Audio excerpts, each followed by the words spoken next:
ஸ்ரீமன்னாராயணா நாராயணா ஸ்ரீமன்னாராயணா நாராயணா ஸ்ரீமன்னாராயணா நாராயண பட்டதிரி உருகும் பரமனா நலம் தரும் நாராயணீயம் அருள் வழங்குமே தினம் நம்மை காக்குமே. ये गोपालक ये कृपा जलनिते ये स्युन्तु कल्यापते ये कंसन्तक ये गजेन्द्र करुणा पारीणके माधव ये रामानुज ये जगत्रय गुरो ये पुण्डरीकाक्षममु ये गोपी जननाद पालय परो ஜானாமி நத்வம் வினா. நாராயணியத்தினுடைய 21வது தசகத்துல நாராயண பட்டத்திரி நம்முடைய சப்த தீபங்கள்னு சொல்லக்கூடிய 7 தீபங்களுடைய ஒரு பெருமையையும், அதுல நாம் வசிக்கக்கூடியது ஜம்பூ தீபம், அந்த ஜம்பூ தீபத்துல 9 கண்டங்கள், அந்த 9 கண்டங்கள்ல ஒவ்வொரு கண்டங்கள்ல எந்தெந்த தேவதை இருக்கு, உலகத்துல எந்த பாகத்துல இருக்கு, அந்த எம்பெருமான யார ஆராதிக்கிறான்ற ஆச்சரியமான ஒரு விஷயங்களை எல்லாம் அவர் சொல்ல இந்த தசகத்துல நம்ம கேட்டு இருக்கோம். அந்த வகையில 21வது தசகத்துல 4வது ஸ்லோகத்தை பட்டத்திரி ஆரம்பிப்பதற்கு குருவாயூர்ல தயாராகிறார். அதற்குள்ள நாம் இப்போது தரிசிக்க இருக்கக்கூடிய ஒரு திருக்கோயில் மரகதவல்லி நாயிகா சமேத ஸ்ரீ ஆதிகேசவ பெருமாள் திருக்கோயில். இந்த கோயில் எங்கே அமைந்திருக்கின்றது? சென்னையிலிருந்து பாண்டிச்சேரி செல்லக்கூடிய கிழக்கு கடற்கரை சாலையில் மாமல்லபுரத்திலிருந்து சுமார் 25 கிலோமீட்டர் தொலைவிலேயும், கல்பாக்கத்திலிருந்து சுமார் 7 கிலோமீட்டர் தூரத்திலேயும், மதுராந்தகத்திலிருந்து சுமார் 14 கிலோமீட்டர் தூரத்திலேயும் இந்த கஷேத்திரத்தை நாம் அடையலாம்.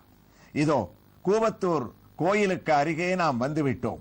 அழகான உயர்ந்த தீபஸ்தம்பம், அந்த தீபஸ்தம்பத்திற்கு பல பக்கங்களிலேயும் சங்கு, சக்கரம், திருமன், பெரிய திருவடியாகிய கருடன் இவர்களை நாம் தரிசித்து கோயிலுக்குள்ளே நுழையும் முன் சற்றே பின்னால் திரும்புகின்றோம்.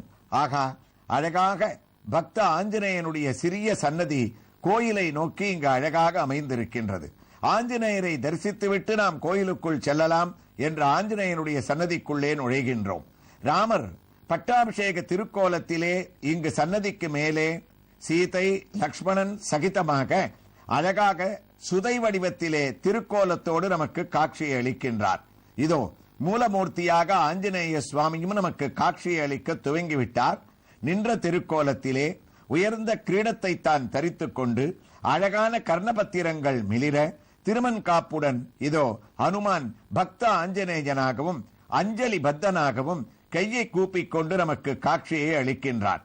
அழகான காவி வஸ்திரத்தை தரித்துக் கொண்டு உயர்ந்த மாலைகளோடு சேவை சாதிக்கக்கூடிய ஆஞ்சநேயன் சிறிய திருவடியான அவருடைய திவ்ய தரிசனத்தை அவரது திருவடியிலிருந்து திருமுடி வரை பாஷ்பவாரி பரிபூர்ணலோச்சனாக அவரை தரிசித்துக் கொண்டிருக்கக்கூடிய நமக்கு இதே ஆஞ்சநேயன் பக்த ஆஞ்சநேயனாக உற்சவமூர்த்தியாக இங்கே சேவையை அளிக்க துவங்கிவிட்டார். ஆகா, ஆச்சரியமான அமைதியே தவழக்கூடிய ஒரு திருமுகம், என்ன அழகு! கண்களை இதோ அகல விரித்துக் கொண்டு ராமச்சரித்திரத்தை கேட்ட ஒரு ஆனந்தத்தினாலோ எதிரே இருக்கக்கூடிய ஆதிகேசவ பெருமாளுடைய திவ்ய தரிசனத்தாலோ பாஷ்பவாரி பரிபூர்ண லோச்சனாக எம்பெருமானை தோகி கை தொழுது கிரு கைகளையும் கூப்பிக் கொண்டு மாலைகளை சார்த்திக் கொண்டு நின்ற திருக்கோலத்திலே காட்சியளிக்கக்கூடிய அவருடைய திவ்ய தரிசனத்தையும் நாம் அடைந்து இதோ கோயிலை விட்டு வெளியே வந்து எதிரே இருக்கக்கூடிய ஆதிகேசவ பெருமாளுடைய திவ்ய தரிசனத்திற்காக உள்ளே நுழைகின்றோம். இதோ அழகான ஒரு முகப்பு நம்மை வரவேற்கின்றது. ஆதிகேசவ பெருமாள் ஸ்ரீதேவி பூதேவி சமேதனாக நின்ற திருக்கோலத்திலே நமக்கு காட்சியளிக்க சுதை வடிவத்திலே அவரை தரிசித்து உள்ளே இருக்கக்கூடிய பலிபீடத்தையும் நாம் கடக்கின்றோம். அங்கே தனியாக பெரிய திருவடியான கருடனுடைய ஒரு சன்னதி, அதற்கு முன்னால் 8 திருக்கரங்களுடன் நம்முடைய துயர்களை துடைக்கக்கூடிய ஒரு துர்க்கையாக விஷ்ணு துர்க்கையினுடைய ஒரு தரிசனத்தையும் வினை தீர்க்கக்கூடிய விநாயகனையும் நாம் தரிசித்து இதோ பெரிய திருவடியான கருடனுடைய திவ்ய தரிசனத்திலே அழகாக கவச்சங்களை சார்த்திக் கொண்டு நின்ற திருக்கோலத்திலே கையை கூப்பி எம்பெருமானையும் சேவித்துக் கொண்டு நம்மையும் வரவேற்கக்கூடிய அவருடைய திவ்ய தரிசனத்தோடு ஆலயத்தை வலம் வர ஆரம்பிக்கின்றோம். இதே சந்தர்ப்பத்திலே குருவாயூரில் 21வது தசகத்தின் 4வது ஸ்லோகத்தை தோக்குவதற்காக பட்டத்திரியும் தயாராகிவிட்டார். குருவாயூரப்பா, வருஷே பிரதீசி லலிதாத்மனிகே துமாலே லீலா விசேஷ லலித ஸ்மித சோபனங்கம் லக்ஷ்மியா பிரஜாபதி சுதைஸ்ய நிஷேவ்யமானோ தஸ்யா பிரியாய திருத காமதனு பஜேத்வம். ஒவ்வொரு தீபங்கள்ல இருக்கக்கூடிய விஷயங்கள்ல நாம் வாழக்கூடிய ஜம்பூ தீபத்துல இருக்கக்கூடிய 9 கண்டங்கள்ல ஒவ்வொரு பெருமையா சொல்லிட்டு வரவர் இந்த ஸ்லோகத்துல குருவாயூரப்பா, இந்த ஜம்பூ தீபத்துல ஒரு கண்டம் கேதுமாலம்னு பேரு. அந்த கேதுமாலத்துல வருஷே பிரதி சீலலிதாத்மனி கேதுமாலேகே மகாலட்சுமியானவள் அங்க மகாவிஷ்ணுவை ஏகாந்தமாக பூஜை பண்ணணும்னு ஆசைப்பட்டாளாம். ஏன்னா வைகுண்டத்துல நித்திய சூரிகள், ஏதாவது கஷ்டம்னு வந்தா 33 கோடி தேவதைகள், யாராவது மகாவிஷ்ணுவனிடத்துல வந்துட்டே இருக்கா. அதனால ஏகாந்தமாக ஒரு பூஜையை மகாலட்சுமியால பண்ண முடியல.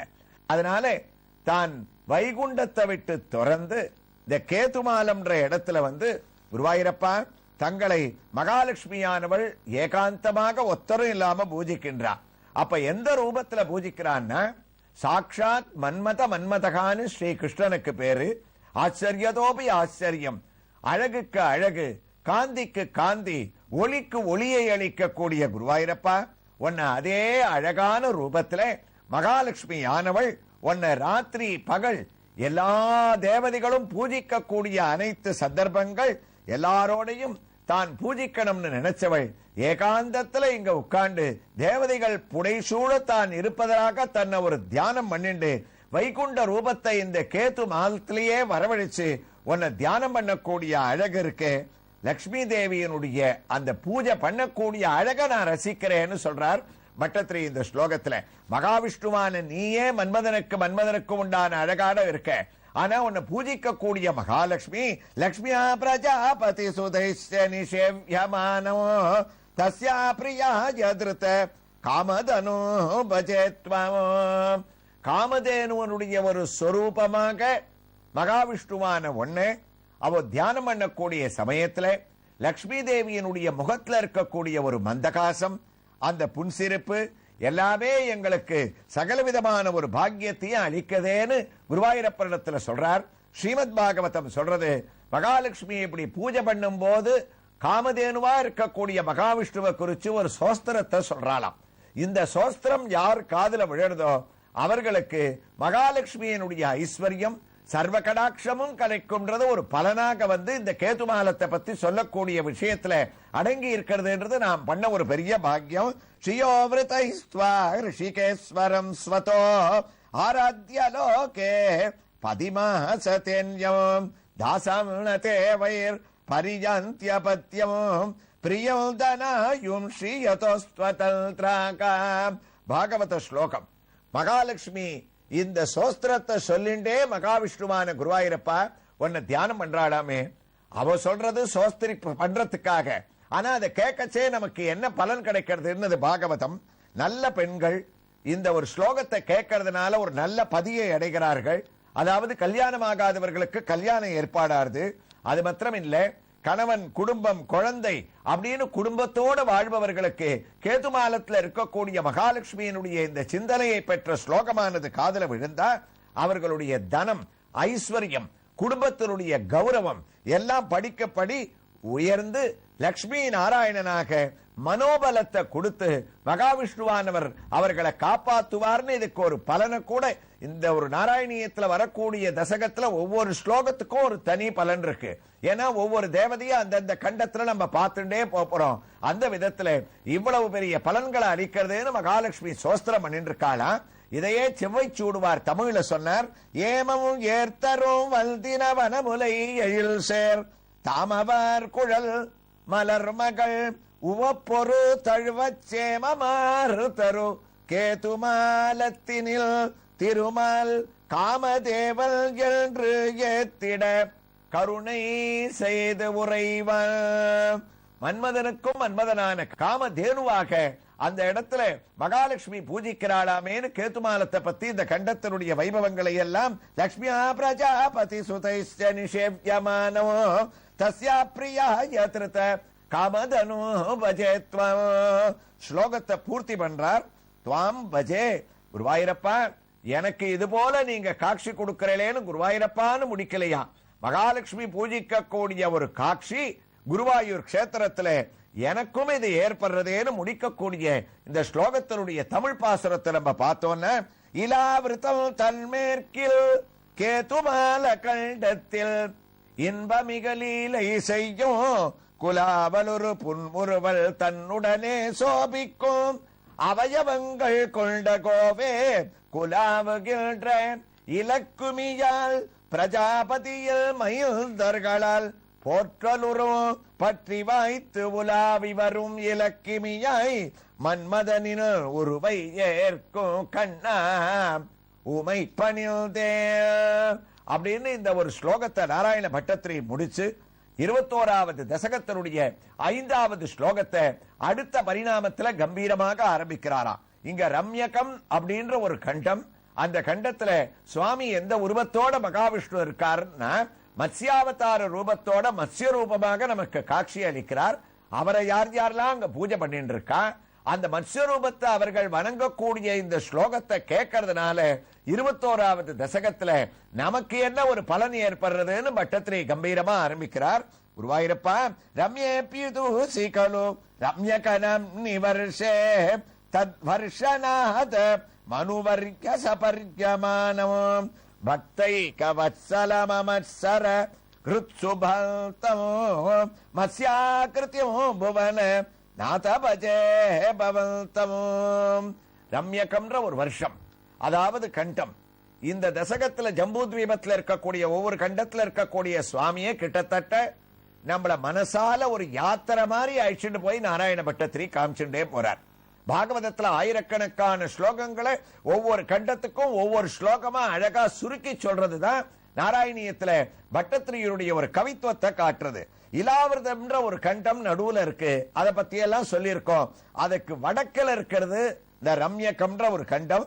அதுல மனுவானவர், அந்த மனு மகாராஜா இங்க உட்கார்ந்து மத்ஸ்ய ரூபமான எம்பெருமான சோஸ்திரம் பண்ணிட்டு இருக்காராம். மத்ஸ்யம் குளிர்ந்த இடத்துல தான் இருக்கும். அதனால இந்த ரம்யகம் இருக்கே, அது இருக்கிறதுலயே 9 கண்டங்கள்ல குளிர்ந்த தேசமாம். அங்க மத்ஸ்யமூர்த்தியாக இருக்கக்கூடிய குருவாயிரப்பா, ரம்யே பியுதி சீகலு ரம்யகனம் நிவர்ஷே தத்வர்ஷநாத மனுவர்ய சபர்யமானோ. மனு கண்ண மூடிட்டு உட்கார்ந்து தியானம் பண்ணிட்டு இருக்காருன்னு இந்த ஒரு கண்டத்தை பத்தின ஒரு விவரங்கள். மத்ஸ்யாவதாரத்துல எந்த சுரூபத்தோடு இருந்தாரோ அதே ரூபத்தோடு இருக்கக்கூடிய அழக பட்டத்திரி தொடர்கிறார். எவ்வாறு தொடர்கிறார் என்ற ஒரு வைபவங்களை எல்லாம் நாம் கூவத்தூரில் ஆதிகேசவ பெருமாள் திருக்கோயிலில் ஒரு திவ்ய தரிசனத்தோடு அடுத்த பகுதியிலே தொடர்ந்து கேட்கலாம். ஸ்ரீ கிருஷ்ணாய துப்யம் நமகா.